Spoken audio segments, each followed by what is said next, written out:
mai 2019, il avait été largement devancé en arrivant que 4e au municipal de Barcelone et n'avait donc pas été la surprise du scrutin comme il l'espérait tant. 2 ans plus tard, Manuel Valls avait annoncé quitter l'Espagne et revenir en France se sentant majoritairement français. L'ancien Premier ministre avait donc pris la tangente, mais ce lundi 28 novembre, le tribunal des comptes espagnol est venu se rappeler à son bon souvenir. En effet, le parti de Manuel Valls a reçu plus de 275 000 € d'amende pour financement illicite de la campagne municipale, a rapporté Le Monde dimanche 27 novembre.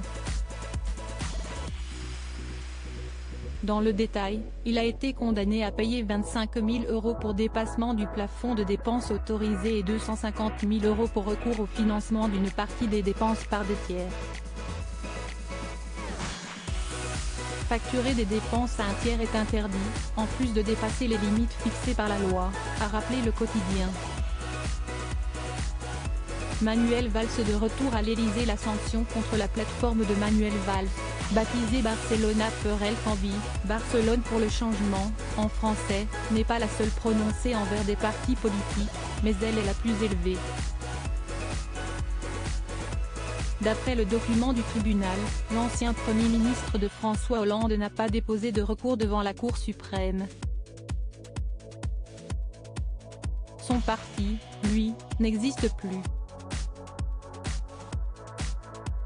Celui qui avait perdu au premier tour des élections législatives dans la 5e circonscription des Français de l'étranger au mois de juin est resté très discret depuis. Pourtant, il était présent dans le salon des fêtes de l'Élysée ce jeudi 24 novembre.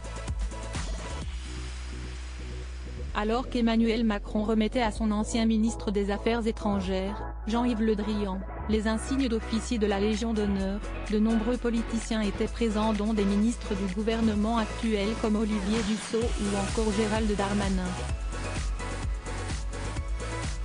Et donc Manuel Valls. Est-ce le signe d'un retour sur la scène politique française? L'avenir le dira. Article écrit en collaboration avec 6 médias Crédit Photo, Elliott Blondet-Poul.